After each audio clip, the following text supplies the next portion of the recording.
नमस्कार दोस्तों, ये घटना चक्र का सीरीज चल रहा है और अगला चैप्टर हमारे गुरुत्व के अधीन गति है। और इसी तरीका से प्रत्येक दिन सीरीज चलते रहेगा और चलते चलते एक दिन पूरा के पूरा फिजिक्स हम लोग खत्म कर लेंगे। तो आज एक अगला चैप्टर हम लोगों के गुरुत्व के अधीन गति है। तो देख लेते हैं हम लोग इसमें कितना प्रश्न आ रहा है। सारे प्रश्न को हम लोग एक एक करके देख लेते हैं।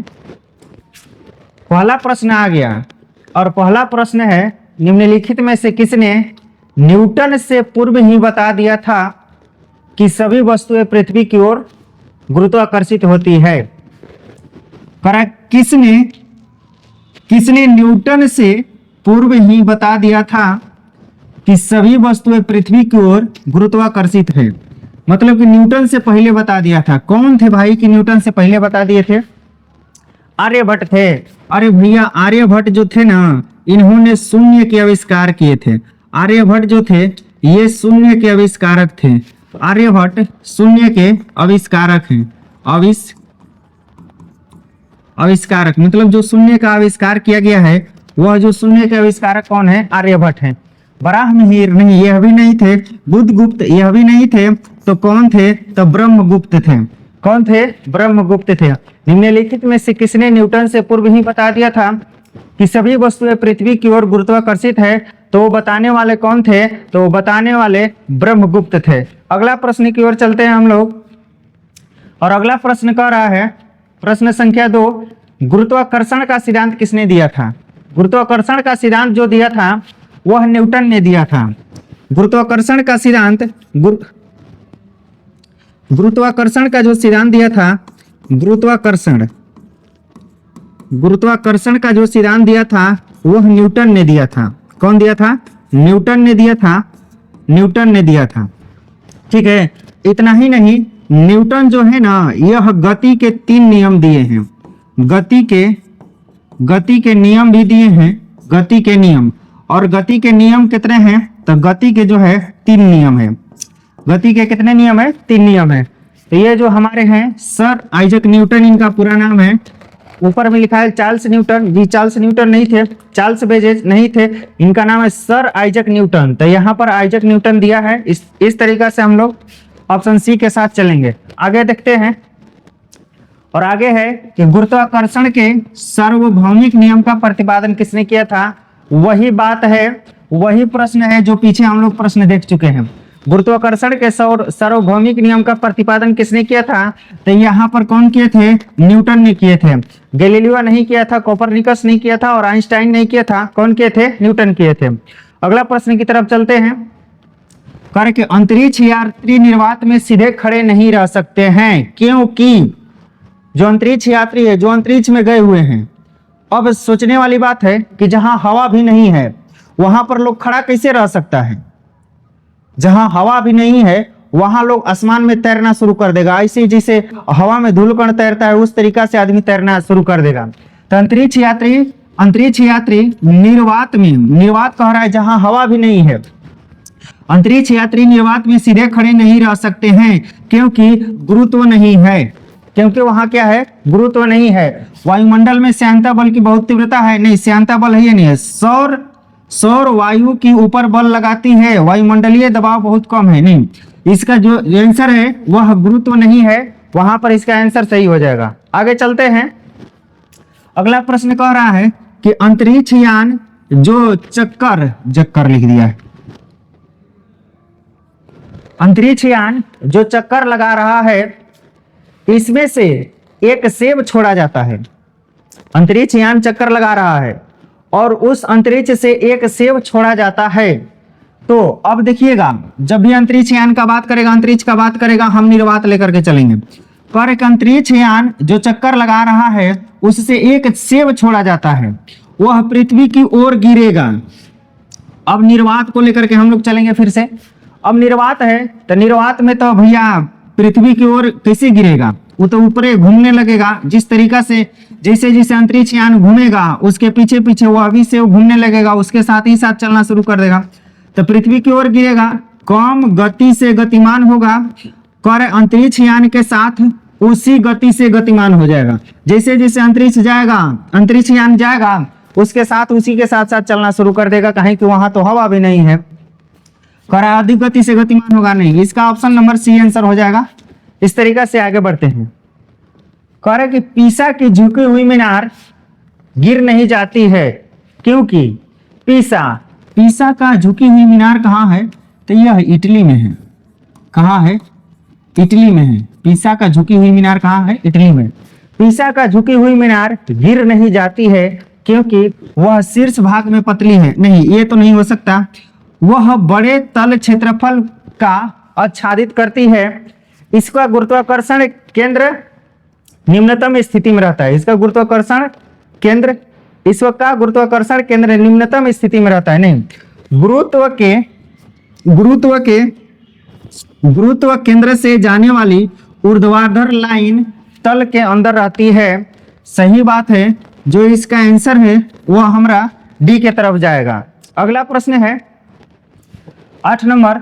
कह रही है यदि पृथ्वी और सूर्य की दूरी जो है उसके स्थान पर दुगनी होती। यदि पृथ्वी और सूर्य की दूरी जो है उसके स्थान पर दुगनी होती तो सूर्य द्वारा पृथ्वी पर गुरुत्वाकर्षण बल जो पड़ता है वह होगा। एक बार फिर से इसको पढ़ते हैं।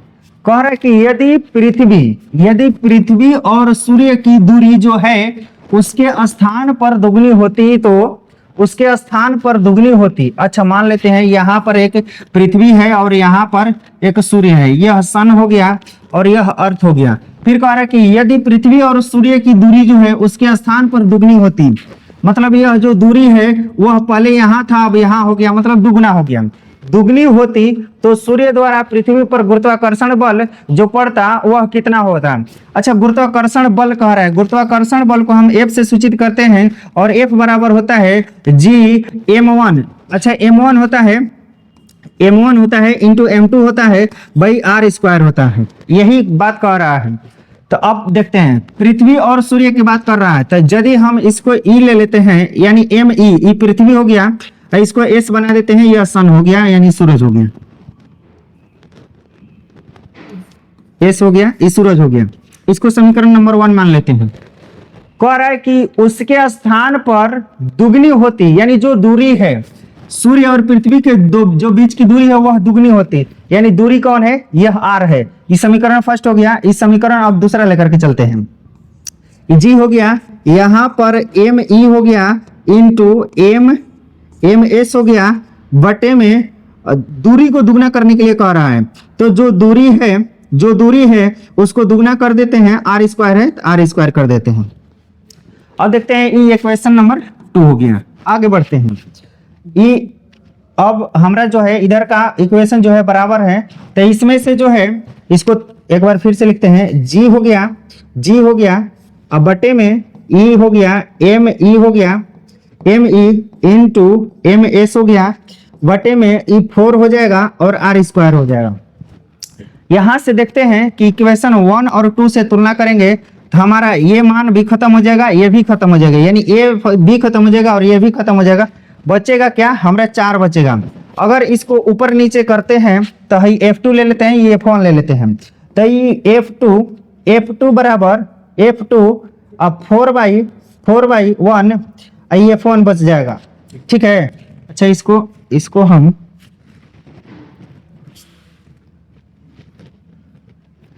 कट जाएगा तो ये जो बचेगा वह F2 बराबर 1/4 F1 बच जाएगा। कटेगा तो F2 बराबर 1/4 F1 बच जाएगा। यानी कह रहा है कि अब जितना मान होगा उसका दुगना होगा। दुगना तो नहीं हो रहा है, 4 भाग हो रहा है। अब जितना भाग होगा उसका 4 गुना होगा। 4 गुना भाग तो नहीं हो रहा है, ये 4/4 भाग हो रहा है। अब जितना होगा उसका चौथा भाग होगा। हाँ जी, चौथा भाग हो रहा है। तो जितना बचेगा उसका कौन सा भाग होगा? चौथा भाग होगा।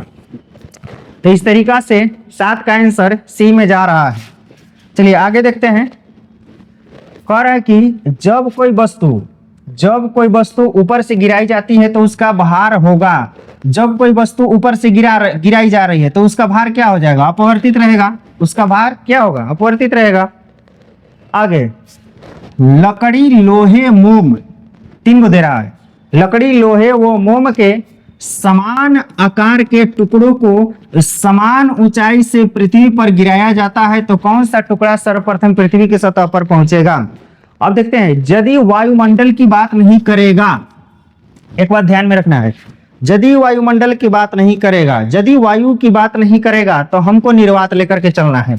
यदि वायु या वायुमंडल की बात नहीं करेगा तो हम समझ जाएंगे कि यह निर्वात की बात कर रहा है, और निर्वात में कितनों भारी वस्तु और कितना भी हल्का वस्तु को अगर हम ऊपर से गिराएंगे तो वह वस्तुएं साथ साथ गिरेगी, वह वस्तुएं साथ साथ गिरेगी। फिर से पढ़ते हैं, लकड़ी लोहे मोम के समान आकार के टुकड़ों को समान ऊंचाई से पृथ्वी पर गिराया जाता है तो कौन सा टुकड़ा सर्वप्रथम पृथ्वी की सतह पर पहुंचेगा? क्या लकड़ी पहुंचेगा? क्या मोम पहुंचेगा? क्या लोहा पहुंचेगा? जी नहीं। कौन पहुंचेगा? तो सभी वस्तुएं साथ साथ पहुंचेगी।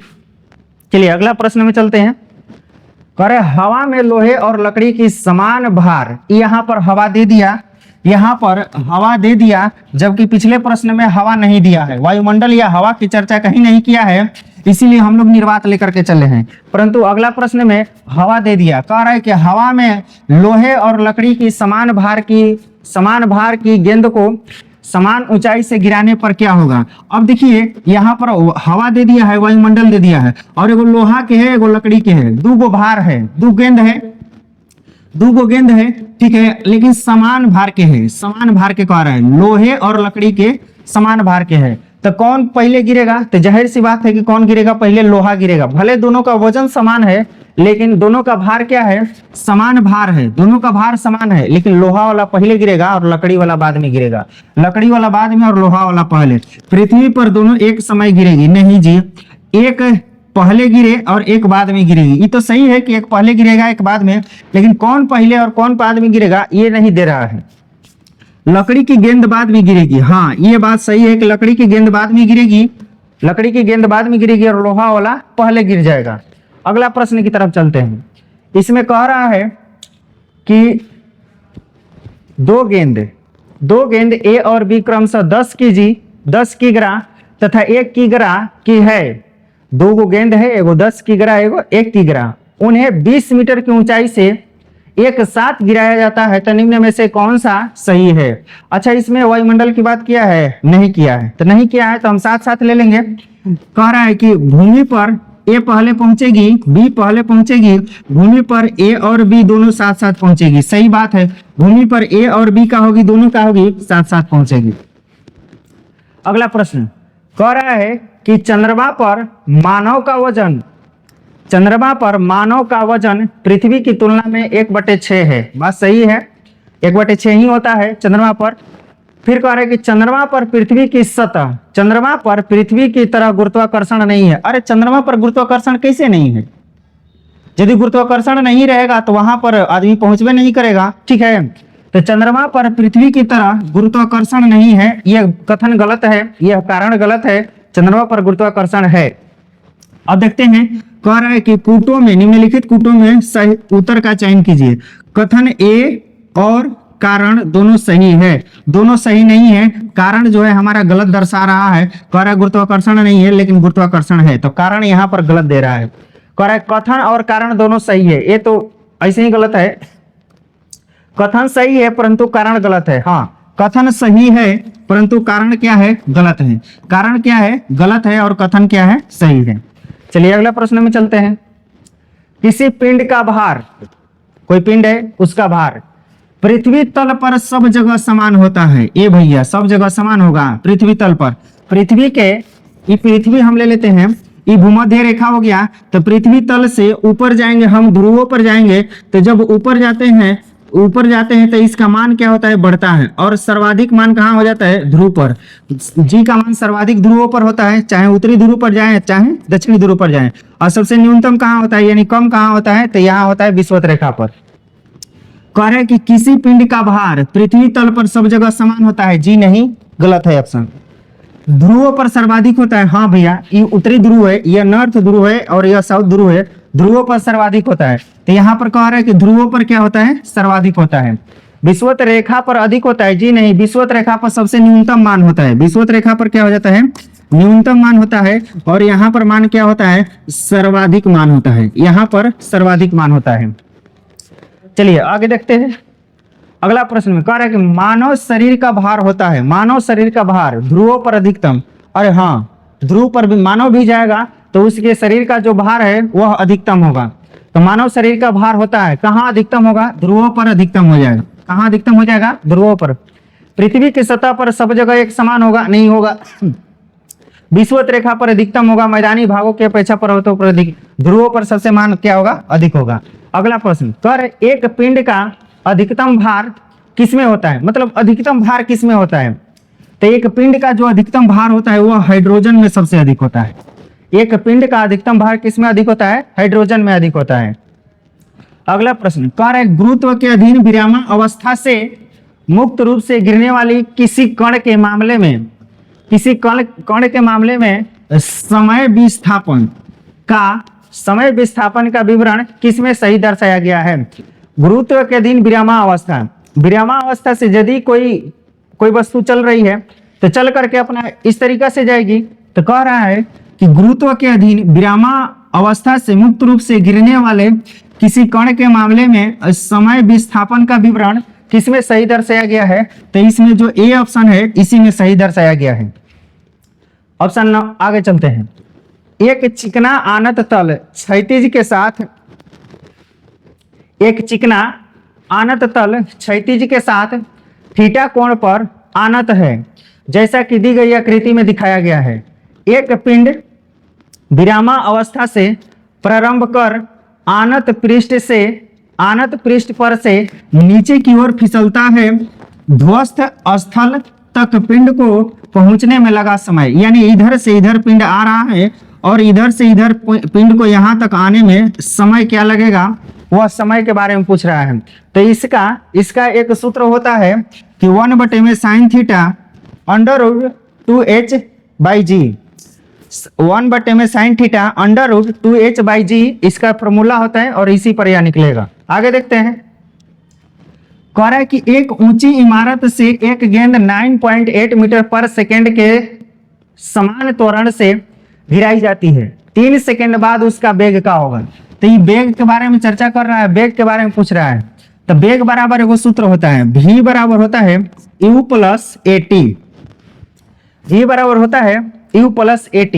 जहां u का मान नहीं दिया गया है, यानी u जो है प्रारंभिक वेग है और u का मान नहीं दिया गया है, त्वरण का मान दे दिया गया है 9.8 मीटर पर सेकेंड स्क्वायर। तो 9.8 मीटर पर सेकेंड स्क्वायर त्वरण का मान दे दिया गया है 8 मीटर पर सेकेंड स्क्वायर।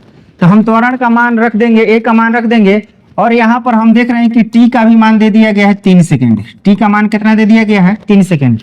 यह सूत्र है, इस सूत्र पर हम रख देंगे, मान आ जाएगा। u का मान कितना रख देंगे, 0 रख देंगे। a का मान रख देंगे 9.8 मीटर पर सेकेंड इंटू t का मान कितना है, 3 है। तो गुणा कर देंगे, गुणा करेंगे 8 3 के 24 के 4 2 29 27 2 29, 29.4 इसका आंसर हो जाएगा 29.4 मीटर पर सेकेंड, 29.4 मीटर पर सेकेंड।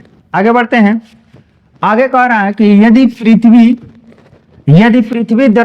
पृथ्वी की द्रव्यमान वही रहे और त्रिज्या 1% कम हो जाए, तब पृथ्वी के तल पर g का मान क्या हो जाएगा।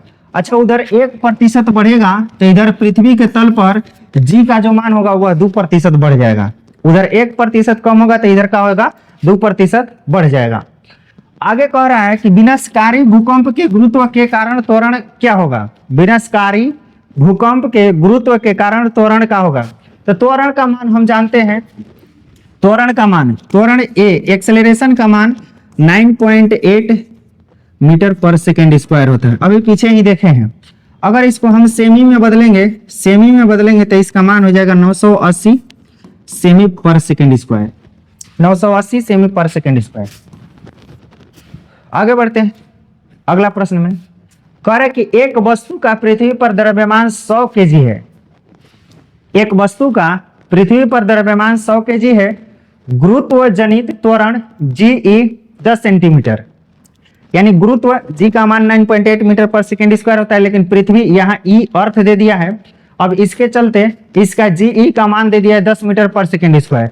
अगर चंद्रमा पर गुरुत्व जनित त्वरण यानी जीई 1/6 होता है, 1/6 है, तो चंद्रमा पर वस्तु का द्रव्यमान क्या होगा? तो चंद्रमा पर भी वस्तु का द्रव्यमान जो होगा वह मेरे दोस्त 100 केजी ही होगा, कोई नया चीज नहीं है। चलिए आगे देखते हैं। भारहीनता होती है। भारहीनता कब होती है? जब गुरुत्वाकर्षण क्या हो जाएगा? शून्य हो जाएगा। जब गुरुत्वाकर्षण क्या हो जाए? शून्य हो जाए, तब उस समय क्या हो जाएगी? भारहीनता, उसमें भार ही नहीं रहेगी। जिसे हम लोग निर्वात में देख रहे थे कि निर्वात में गुरुत्वाकर्षण क्या हो जा रहा था? खत्म हो जा रहा था। तो गुरुत्वाकर्षण जब शून्य हो जाएगी तो भारहीनता की स्थिति आ जाएगी, वह वस्तु आसमान में अपने से वायुमंडल में तैरना शुरू कर देगा। तो भारहीनता कब होगी? गुरुत्वाकर्षण की स्थिति जब शून्य हो जाए। हाँ, मिलान करने के लिए आ गया। रेडियम की खोज कौन किया था? रेडियम की खोज मैडम क्यूरी ने किया था। उसी तरीका से पेंसिलिन की खोज कौन किया था? तो अलेक्जेंडर फ्लेमिंग ने किया था। एक्सरे का खोज कौन किया था? रोएंटजन ने किया था। और चेचक के टीका का खोज कौन किया था? एडवर्ड जेनर ने किया था। ए का 2 बी का 1, ए का 2 बी का 1, ए का 2, ए का 2 बी का 1, और किधर है? ए का 2 बी का 1, फिर है सी का 4 डी का 3, सी का 4 डी का 3, यही ऑप्शन मिल गया। चलिए आगे देखते हैं।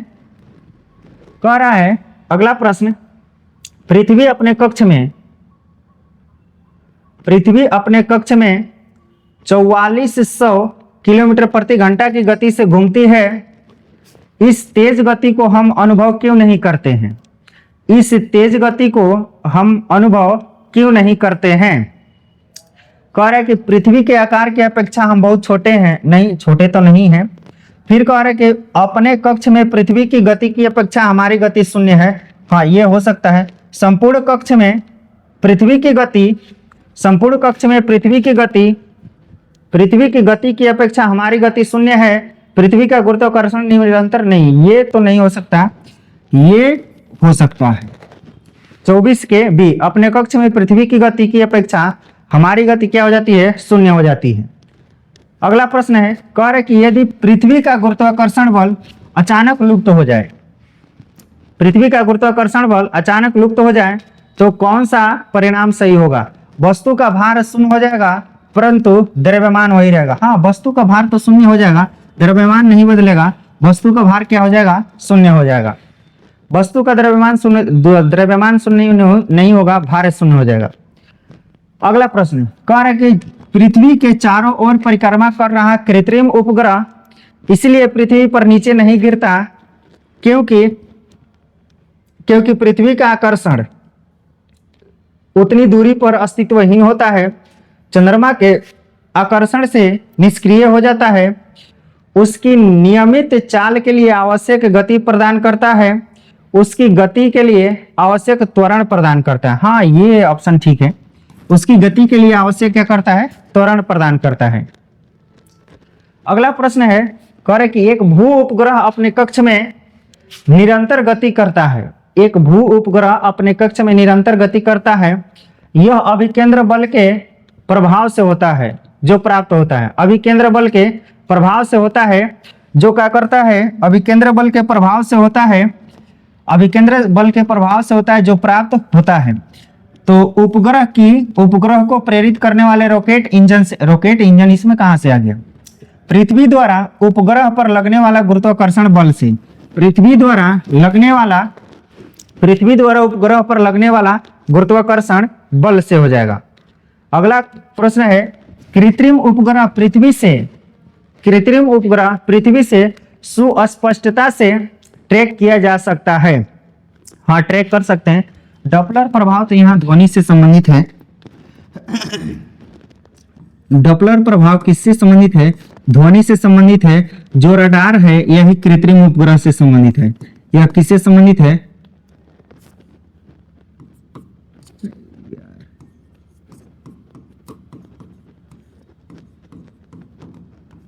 यह कृत्रिम उपग्रह से संबंधित है। आज सोनार किससे संबंधित है? यह समुद्र की गहराई से संबंधित है। यह समुद्र की गहराई से संबंधित है। पल्सर क्या है? तो पल्सर एक तारा है मेरे दोस्त। पल्सर क्या है? एक तारा है। तो रडार इसका सही आंसर हो जाएगा।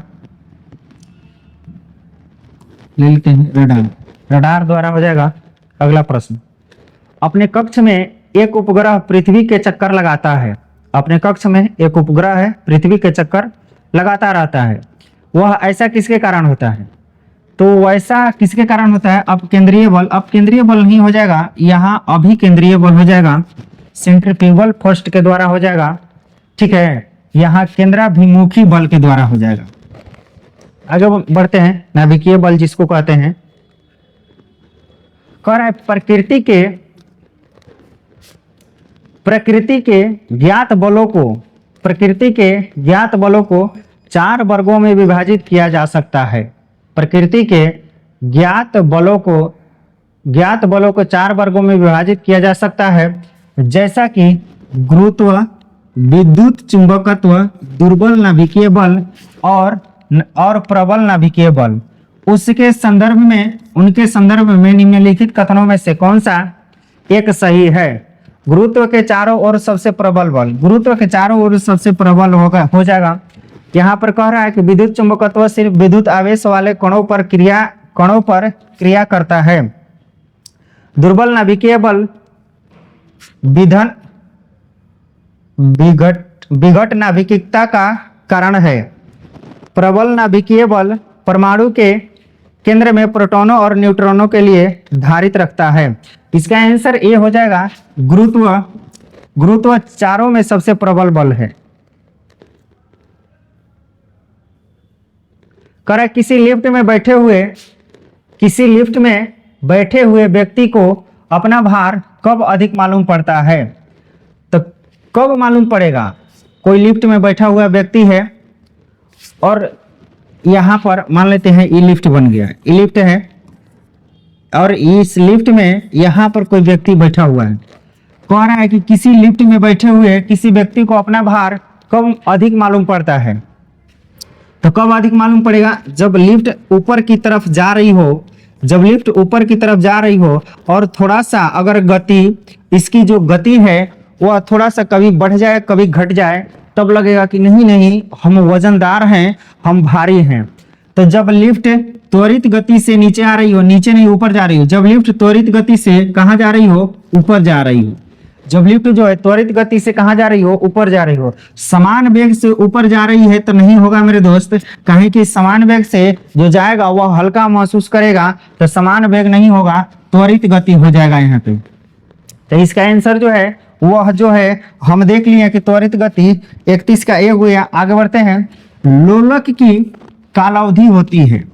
लोलक, अब देखते हैं लोलक की कालावधि। यहाँ पर एक हम लोलक बना देते हैं और ये जो लोलक है ये इतना दूर में रनिंग कर रहा है, और आगे ले लेते हैं।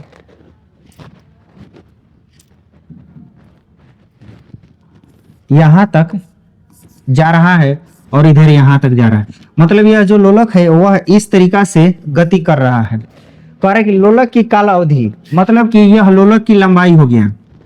अब समझते हैं, इतना लंबा है, इतना लंबा लोलक की लंबाई है। अब देखिए इतना लंबा जब लोलक की लंबाई है तो यहाँ से यहाँ तक जो चक्कर काटेगा, वह जो चक्कर है वह टाइम पीरियड जो है, वह टाइम पीरियड जो लगेगा उसका time period 2 pi under root L by G इतना लगेगा।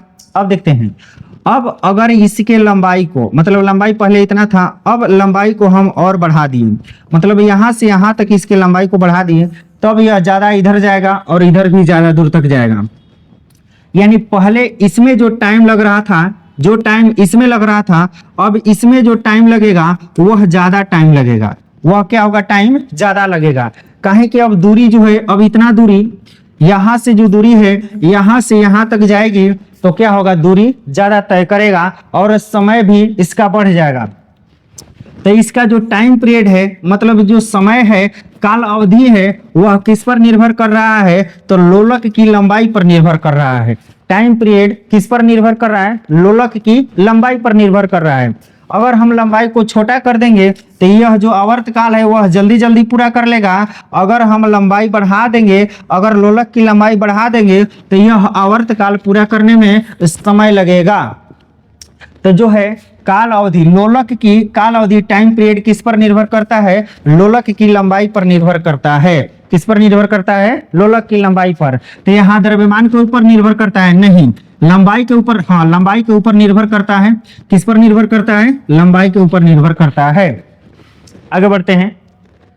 आगे कह रहे कि लोलक घड़ियां गर्मियों में सुस्त हो जाती है। सही बात है, लोलक घड़ियां जो है गर्मियों के दिनों में सुस्त हो जाती है।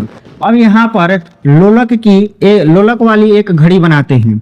यह लोलक वाली एक घड़ी हो गई है, 12 हो गया, यहाँ पर 6 हो गया, यहाँ 3 हो गया, यहाँ 9 हो गया। अब ये जो लोलक वाली घड़ी है, यहाँ से एक लोलक हम लटका देते हैं। यह लोलक यहाँ तक आ सकता है और यहाँ पर भी, इधर भी जा सकता है। इतना दूर तक यह जो है रनिंग करते रहता है। अब समझते हैं, कह रहा है कि लोलक घड़ियां गर्मियों में सुस्त हो जाती है। जाहिर सी बात है, कैसे सुस्त होगी, काहे कि यह जो लोलक की जो लंबाई है गर्मियों के दिनों में अधिक हो जाता है।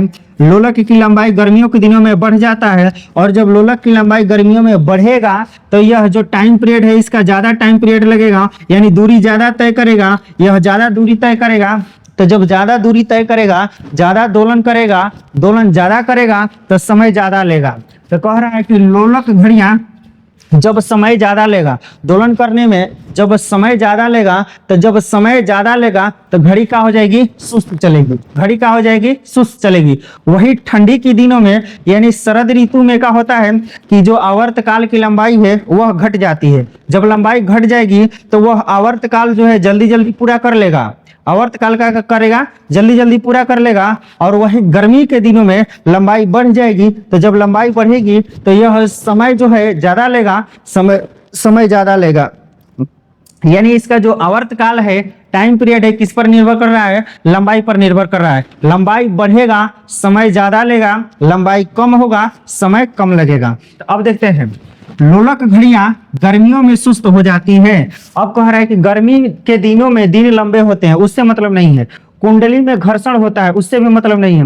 लोलक की लंबाई बढ़ जाती है। सही बात है, गर्मी के दिनों में क्या होता है, लोलक की लंबाई पहले इतना था, अब गर्मी के दिनों में लोलक की लंबाई क्या हो गई है, बढ़ गई है। लोलक की लंबाई गर्मी में क्या हो जाती है, बढ़ जाती है। इस कारण घड़ियां सुस्त हो जाती है।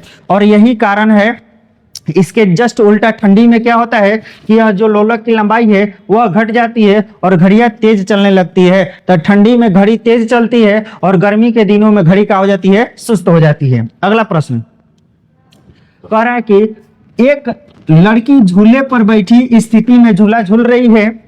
उस लड़की के खड़े हो जाने पर प्रदोलन आवर्त काल पर क्या प्रभाव पड़ेगा। तो देख लेते हैं, एक लड़की है, पहले एक झूला बना लेते हैं।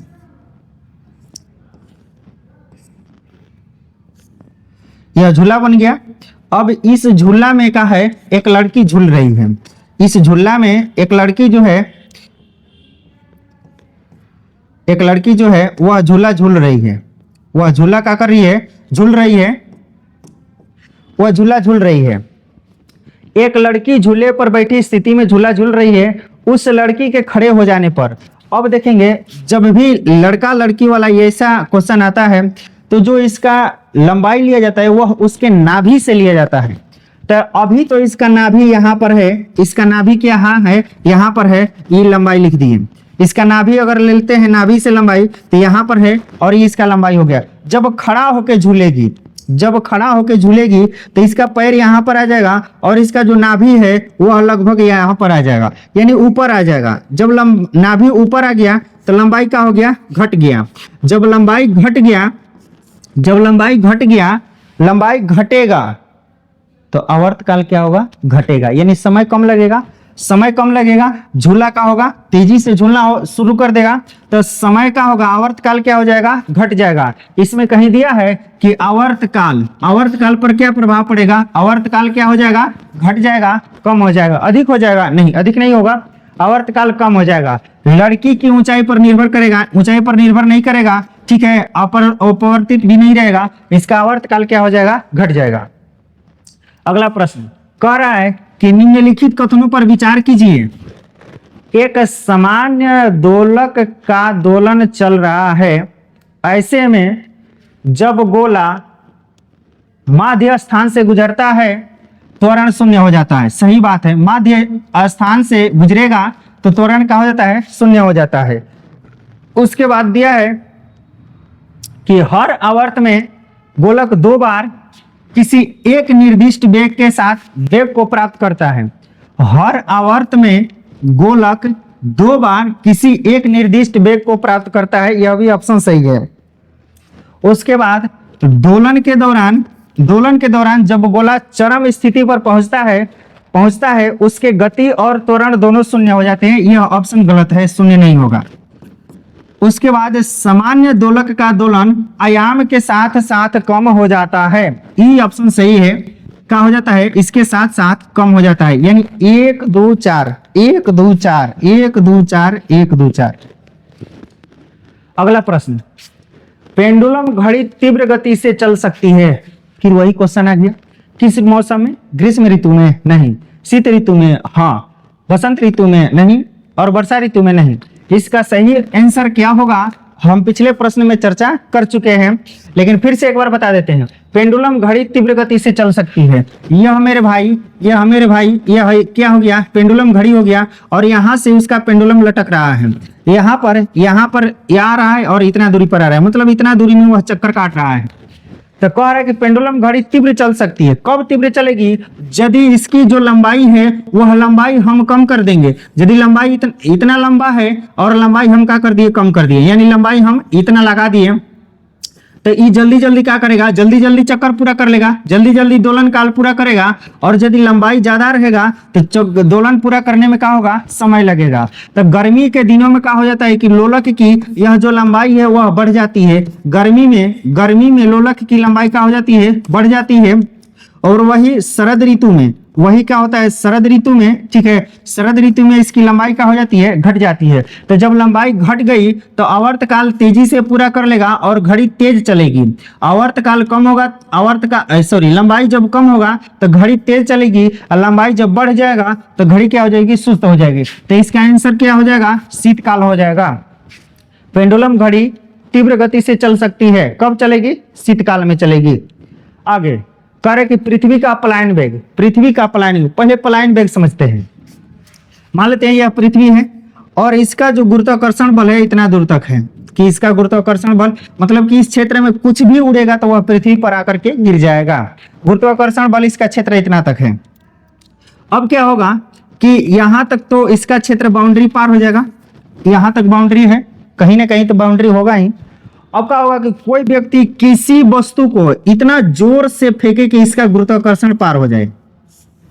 कोई भी व्यक्ति किसी वस्तु को इतना जोर से फेंके कि इसका जो गुरुत्वाकर्षण है इस गुरुत्वाकर्षण को पार हो जाए। जब इस गुरुत्वाकर्षण को पार कर जाएगा तो वह पलायन वेग कहलाएगा। जिस वेग से फेंकेगा कि उसका गुरुत्वाकर्षण पार हो जाए, जिस वेग से फेंकेगा कि पृथ्वी का गुरुत्वाकर्षण पार हो जाए तो वह पृथ्वी का पलायन वेग कहलाएगा। अगर यहाँ चंद्रमा रहेगा और चंद्रमा का अपना गुरुत्वाकर्षण है, उसके वेग से फेंकेगा कि उसका गुरुत्वाकर्षण पार हो जाए, मतलब एक ऐसा वेग से फेंकेगा कि उसका गुरुत्वाकर्षण पार हो जाए तो वह चंद्रमा का पलायन वेग कहलाएगा। ऐसे हम बता देते हैं कि पृथ्वी का जो पलायन वेग है, जो पृथ्वी का जो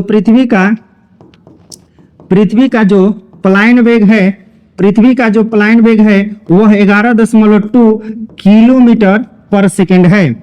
और वही चंद्रमा की अगर हम बात करें, चंद्रमा की पलायन वेग की हम बात करें तो चंद्रमा के पलायन वेग 4.2 किलोमीटर पर सेकेंड है। मतलब कि उतना वेग से अगर फेंकेंगे तो पृथ्वी का यह जो गुरुत्वाकर्षण है वह पार कर जाएगा। तब पृथ्वी का पलायन वेग की बात करना है कि पृथ्वी का पलायन वेग कितना होता है, तो 11.2 किलोमीटर सेकेंड होता है, 11.2 किलोमीटर पर सेकेंड होता है। आगे देखते हैं, अगर किसी वस्तु को 8 किलोमीटर प्रति सेकेंड के वेग से अंतरिक्ष में फेंका जाए तो क्या होगा। तो अंतरिक्ष में अगर हम 11.2 किलोमीटर प्रति सेकंड के वेग से फेंकते हैं, यानी एक सेकंड में 11.2 किलोमीटर, बहुत ज्यादा दूरी हो गया, 10 किलोमीटर नहीं, 11.2 किलोमीटर एक सेकंड में। समय एक सेकंड है, एक सेकंड में 11.2 किलोमीटर अगर उस वेग से फेंका जाएगा तो पृथ्वी का गुरुत्वाकर्षण बल क्या हो जाएगा, गुरुत्वाकर्षण बल पार हो जाएगा। तो अब यहाँ पर फिर से पूछ रहा है कि अगर किसी वस्तु को 8 किलोमीटर प्रति सेकंड के वेग से अंतरिक्ष में फेंका जाए तो क्या होगा। तो 8 किलोमीटर अंतरिक्ष से फेंकेंगे तो फिर लौट के आ जाएगा, कहीं कि पृथ्वी पर से अगर फेंक रहे हैं तो पृथ्वी का गुरुत्वाकर्षण बल पार होने के लिए 11.2 किलोमीटर चाहिए। आई क्या कह रहे हैं, 8 किलोमीटर है, तो फिर क्या हो जाएगा, पृथ्वी पर वापस आ जाएगा, वह वापस पृथ्वी पर आ जाएगी, काम खत्म। अगला, चंद्रमा पर वायुमंडल नहीं होने का कारण क्या है। पृथ्वी की, यह पृथ्वी के निकट है, इससे तो मतलब नहीं है। यह सूर्य के प्रकाश को प्राप्त करता है, यह सूर्य के प्रकाश प्राप्त करता है, उसी से चमकता है, लेकिन इसका आंसर ये नहीं है। यह पृथ्वी की परिक्रमा करता है, इस पर गैस अणुओं का पलायन वेग उसके वर्ग माध्य मूल वेग से कम होता है। इसका आंसर जो है हमारा डी ऑप्शन हो जाएगा। आगे प्रश्न, अगला नहीं है, ये इतने प्रश्न है। तो आज का सेशन यहीं पर समाप्त होता है। मिलेंगे नेक्स्ट डे यानी अगले दिन इसी चैनल पर, और बहुत जल्द ही बिहार पुलिस के डिस्कशन बैच आने वाला है। जो हमारी भर्ती आ गई है, 19,000 प्लस भर्ती आई है, उसको देखते हुए भी डिस्कशन बैच एक लाया जा रहा है। तो आप बने रहिए चैनल पर, बहुत अच्छी अच्छी बातें आपको सारे विषय से संबंधित सारा डिस्कशन दिया जाएगा। धन्यवाद।